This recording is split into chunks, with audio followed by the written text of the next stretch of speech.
Hi, welcome. This is Cursive Lesson 3. Today we're going to be focusing on the C family letters, which are C, A, D, G, O, and Q. I'm a teacher from Washington State. I teach at a private school, and I'm making these cursive videos for my students to practice at home, but also, and especially for those students who have come who are new this year and have not ever been taught cursive. And it's also for anyone who, even those who aren't a part of our school, just anyone who just maybe would like to learn cursive, have never been taught, these would be a good place to start. So let's go ahead and get started. We've already covered the letters from the I family and the L family. Those are in previous lessons, lesson 1 and 2. You can go back there. But it doesn't really matter where you start. You can start with any lesson. They're all self-contained lessons, just covering those letters that we're working on that day. And so it doesn't really matter the order. So this is all about the C family. So let me get a new piece of paper and we'll go ahead and get started. I also like to review before we get started the 5 things we need to think about when we're writing, either printing or cursive, but for this case it's cursive. The first thing we need to remember is alignment, that the letters need to sit on the line, not float above it or go below it, unless of course they're supposed to. Size is another thing we need to keep in mind, making sure that each letter is the correct size. If it's supposed to go to the top line, then make it go to the top line. If it's supposed to go to the midline, just make sure it goes to the midline. And some letters are combinations, and like the D touches, part of it needs to touch the midline and part of it needs to touch the top line as well. Another part that we need to think about is slant. If you're right-handed, you're going to slant your paper a bit to the left. If you're left-handed, you're going to do the opposite to get that slant that you need.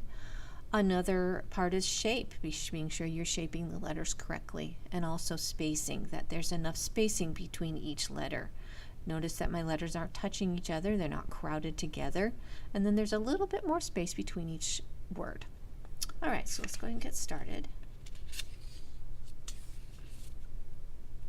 So the first letter today is the C. I picked the C because that's the easiest letter in this family. And with all of these letters, you need to start about right here. Let me put a dot to show you, about right there. And you're going to make a circular motion going counterclockwise in order to make the letter. If you think of this as a clock, I would say to start at about 2 o'clock.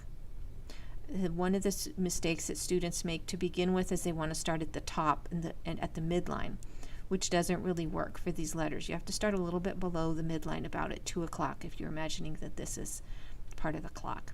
So let's go ahead and get started. We're going to start at about 2 o'clock. We're going to go around and touch the midline, come around and through. In this way, it looks very much like a printing C. However, that's just because you start this way. This is where we start. However, if you're putting more than one together, then it's a little different, but this is how you start.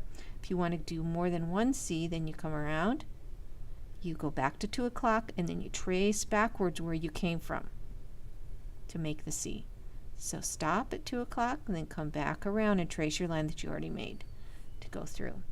So to start, we start here, and this is how we put more than one C together.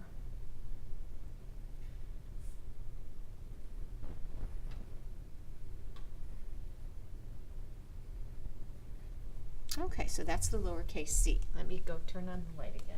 Shut off for me. There we go. The next letter in our C family is the A. The A starts like the C. So we're going to start at 2 o'clock again. We're going to come around. But for the A, we go back where we started, and then we want to go follow the line back down to the bottom line. So it starts like this, come around and through. Some common mistakes that students make is if they don't start far enough down below the midline. If they start here, this is what happens. They come up around, they end up with an A if they start at the midline. If they come around, they'll end up with an A that's going the wrong direction. That's why you need to start farther down and then come up around. So when you come to the part of the A where you need that flat back on the right hand side, it's slanted the right direction. That's why, one of the reasons why we start there. Now if we want to put more than one A together, this is how it looks.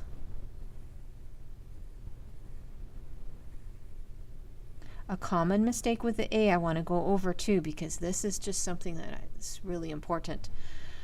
Some students have developed bad habits with this family, with the A in particular, and this is what they want to do. Let me make one A, but then let me show you what they want to do. They want to go around and make a circle and then come through.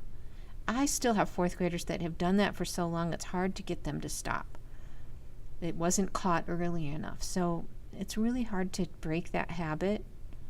But with the A family, you need to stop and retrace and go backwards where you came from to make it correctly. Don't go around in a circle. All right, so we have the A and the C. We can't make a word yet other than just a nonsense word. So we'll do AC. You think of air conditioning or CA.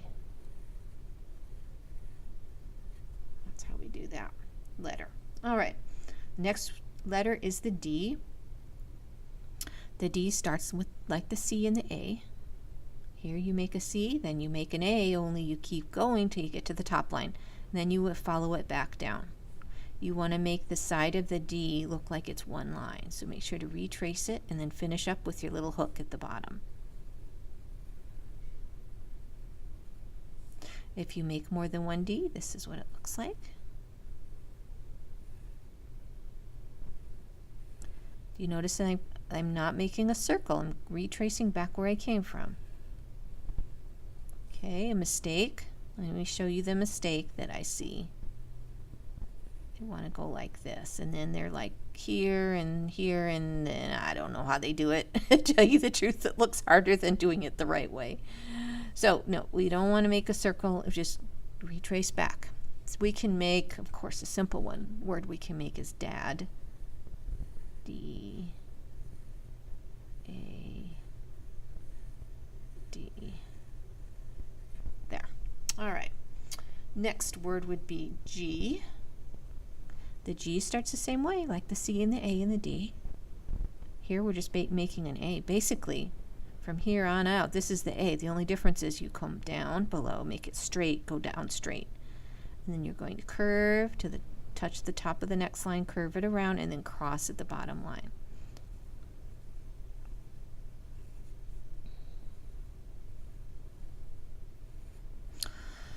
Okay, a common mistake with the G, with the tail in general, any word with tails, letters with tails, I don't know, it seems like the students want to curve it around like this. No, it doesn't have to be that hard. Just think of going straight down and then crossing at the midline. Other students want to make their tail nice and big and fat, and no, that's a little too fat. Nice narrow loop there. Make sure it goes straight down, touches the top of the next line, and then crosses at the bottom line. So we don't want to do this. All right, so putting G's together looks like this.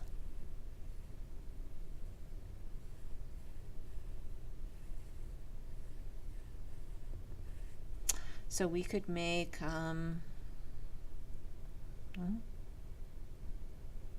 do gag. G A G. He got him a gag gift. There. All right, so the next letter is the O. In our curriculum, some curriculums teach the little loop at the top for the O. We don't happen to, and we're just trying to make it simpler. But for the O, you have to start at the top, not the 2 o'clock like the other ones. We start at the top, come around to the top again, and then just put your little tail. So if we do more than one O, we have to go down below a little bit and then go back above to the midline. So you have to kind of go under and then up again. So here's another set of O's so you can get the hang of it. So we could do the word dog. D O, make sure to not go around. Go back where you came from. Stop at the top and then go under and then back to the midline to make the G. All right, so those are some letters and words you can practice putting together. We have one more, and that's the Q. The Q and the G are different. I wonder if you can guess how they're different.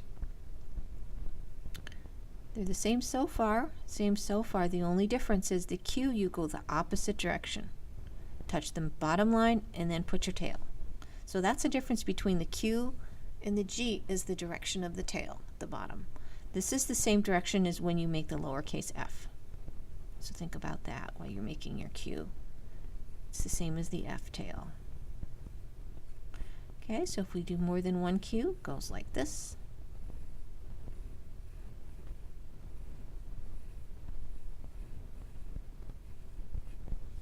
Like that.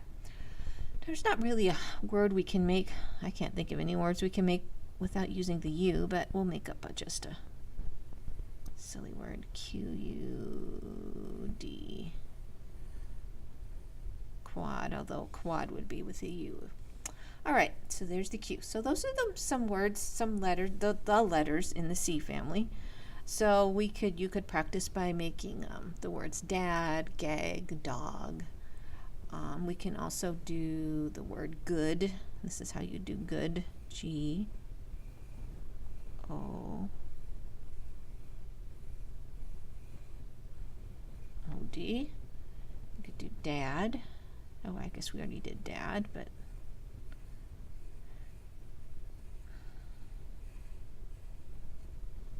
dog we already did. I'm sure you can come up with some more words, or just do some silly ones that aren't really words, just as long as you're practicing putting those letters together. Again, the most important thing you need to remember with this family is go back where you came from. Don't go around in a circle. Go back where you came from when you make these letters. Stop at 2 o'clock, go back where you came from. Whether it's a G or a Q or a D. It's forward, back, forward, back. The only difference is the O. You have to stop at the top for the O. So you have room to make the tail. And you want the O to look different from the A. All right, thank you so much.